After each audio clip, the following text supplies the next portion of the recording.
आजकल एक वीडियो बहुत वायरल हुई है जिसमें एक इंडियन व्लॉगर जिसका नाम ग्रीमाज़ है और इनके चैनल का नाम ग्रीमाज़ गुड लाइफ है।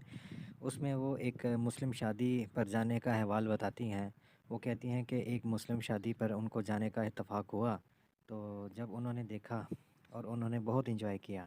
वहाँ उन्होंने मुख्तलिफ़ किस्म के मशरूबात पिए और मुख्तलिफ़ किस्म के चावल डिशेस खाएँ और जिस पे सोशल मीडिया पे भी एक धूम मचा हुआ है। काफ़ी सारे लोगों ने इनकी वीडियो पर कमेंट किया, जिसमें ग्रीमास की वीडियो को बहुत पसंद किया गया और बाज़ लोगों ने सोशल मीडिया पर पैगाम देते हुए कहा कि मुझे फ़ख्र है कि मैं एक मुसलमान हूँ।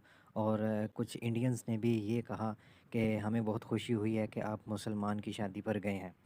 तो ये वीडियो इंटरनेट पर बहुत वायरल है और आप देख सकते हैं कि क्रीमाज़ मुख्तलिफ़ किस्म के पान खाती हैं, मशरूबात पीती हैं और ज़ीरा और राइस खाती हैं।